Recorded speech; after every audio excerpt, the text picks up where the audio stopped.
ক্যামেরার পিছনে আমাদের ঘাম ঝরে, আমাদের পরিশ্রম থাকে, আমাদের রাত জাগা থাকে, আমাদের অনেক কষ্ট থাকে। আমরা আসলে সত্যি কথা বলতে কি, যারা আমরা ব্র্যান্ড প্রমোশন করছি, আমরা পেটের জন্য কাজ করি সারাদিন, কিন্তু খাওয়ার সময় পাই না।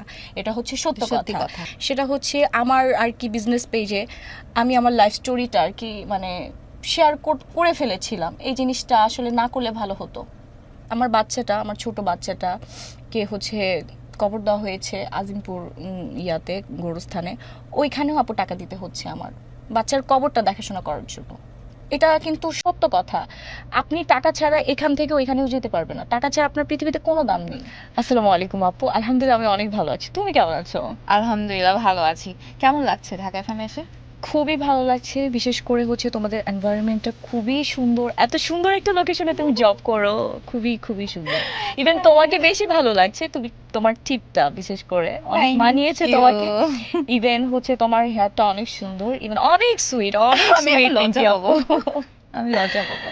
এখন আমি বলবো আপনাকে শাড়িতে অনেক সুন্দর লাগছে, আর আমি অলরেডি আপুকে কমপ্লিমেন্ট দিয়ে দিয়েছি। আপু আমাকে তখন দেয়নি, এখন ক্যামেরার সামনে আপু আমাকে কমপ্লিমেন্টটা দিয়ে দিয়েছে। আমিও দিয়েছি। সরি, আমি ভুলে গিয়েছি। তোমাকে শুরু থেকে আমাকে ভালো লেগেছে আর কি, একদম প্রথম Thank you. দেখাতেই ভালো লেগেছে। থ্যাংক ইউ পার্পলিশ একটা আপু, আমি রেডি হয়ে আসছি। এনিওয়ে, আমাদের আপু তো হচ্ছেন একজন ব্র্যান্ড প্রমোটার, তার জি। পাশাপাশি হচ্ছে এন্টারপ্রেনার। আপনি বিজনেস করছেন, আপনি কোনটা দিয়ে আগে শুরু হয়েছে আমরা একটু যদি শুনি। আমি যদি প্রথমে আমার পরিচয় দিতে চাই, তাহলে আমি প্রথমেই বলবো আমি একজন মা।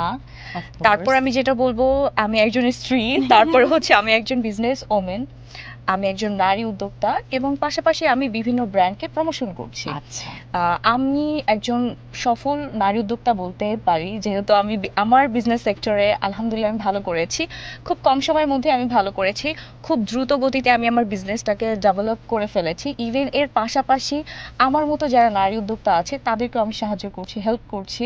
তাদের ব্র্যান্ডটাকেও, তাদের যে অনলাইন শপটা আছে এটাকেও যেন সবার মাঝে প্রসার করার জন্য, ইভেন তাদের যে ভালো ভালো প্রোডাক্ট আছে, অথেন্টিক যে প্রোডাক্টগুলো আছে, এগুলো আসলে প্রচারণার অভাবে বা ভালো একটা মার্কেটিং এর অভাবে তারা আসলে ডাউন হয়ে আছে। আচ্ছা, তারা যেন সবার কাছে পরিচিত পায়, ওইটা নিয়ে আমি আসলে এখন কাজ করছি। আচ্ছা। তাহলে আপনার স্টার্টিং কি দিয়ে হয়েছে business? স্টার্টিং আমার বিজনেস আচ্ছা, কি শাড়ি। বিজনেস করছেন? শাড়ি? এই যে। ওরে দেখে বুঝতে পারছেন না? এক্স্যাক্টলি, শাড়ি পরে এসেছেন, সুন্দর লাগছে। তো আপনি কি শাড়িগুলো ইম্পোর্ট করছেন? হ্যাঁ, এই শাড়িগুলো আমার ইম্পোর্ট করা, আমার ডিলার আছে। এগুলো ম্যাক্সিমাম আমার ফরেন কালেকশন আছে, ইন্ডিয়া থেকে আসে।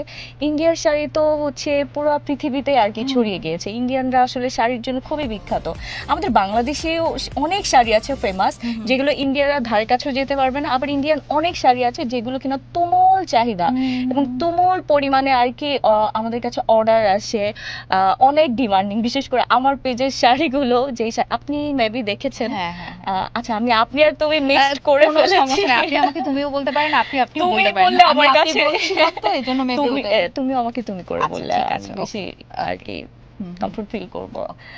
সো হচ্ছে আমার পেজে যে শাড়িগুলো ম্যাক্সিমাম হচ্ছে ফরেন কালেকশনগুলো থাকে, ইন্ডিয়ান শাড়ি, দেন দুবাই শাড়ি, ইতালিয়ান শাড়িগুলো আমি আমার কালেকশনে রাখি, যেগুলো কিনা বর্তমান সময়ে যারা আমার কাস্টমার আছে তারা খুবই পছন্দ করে আর প্রচুর অর্ডার। মানে আলহামদুলিল্লাহ, আমি এই জন্য বলতেই পারি আমি একজন সফল নারী উদ্যোক্তা। ইভেন খুব সুন আর কি আমার শোরুমটা উদ্বোধন হবে। সেটা নিয়ে একটু ব্যস্ত আছি। এটা আমি আজকে রেডিও শোতে বলে দিলাম, এটা এখনো আর কি পাবলিশ করা হয়নি। এই আচ্ছা, শাড়ি পরতে খুব পছন্দ করেন, তার থেকে কি এই বিজনেসটা?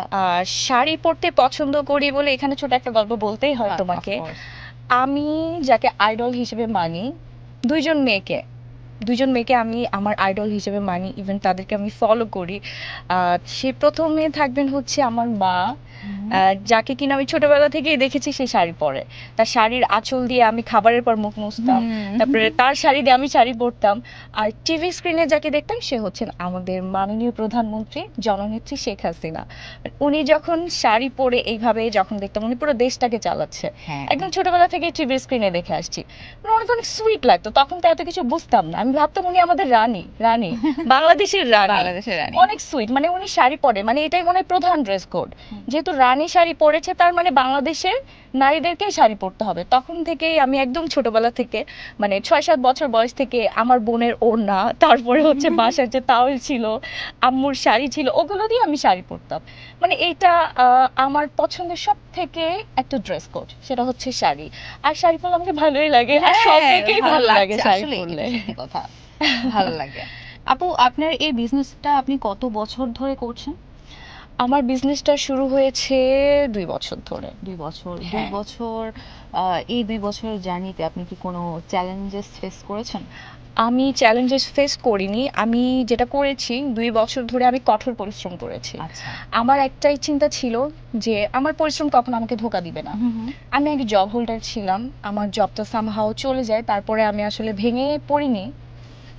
অনেকেই আমার জব চলে যাওয়াতে ভেঙে পড়েছিল, কিন্তু আমি ভেঙে পড়িনি। কারণ আমি বিশ্বাস করি আপু, জীবনে যদি একটা দরজা বন্ধ হয়ে যায়, হাজারটা দরজা খুলে যায়। সো আমি জবটা চলে যাওয়ার পর, যেহেতু আমি সিঙ্গেল মাদার ছিলাম আগে, আমার একটা বাচ্চা আছে, ওর সম্পূর্ণ খরচ বলো সব কিছু আমাকে দিতে হয়। আমার বাচ্চা তো অবশ্যই আমাকে Of course, দিতে হবে।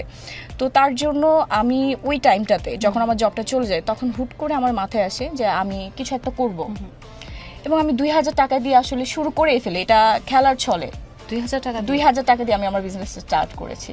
2000 টাকা দিয়ে কি করেছেন? অবশ্যই আপু, বিজনেসটা হচ্ছে অনেকেই মনে করে অনেক লক্ষ লক্ষ কোটি কোটি হ্যাঁ। টাকা লাগে। না, বিজনেসে কখনোই লক্ষ লক্ষ টাকা লাগে না, কোটি কোটি টাকা লাগে না। ব্যবসা করতে হলে যেটা প্রয়োজন, মূল ইনভেস্টমেন্ট হচ্ছে সততা।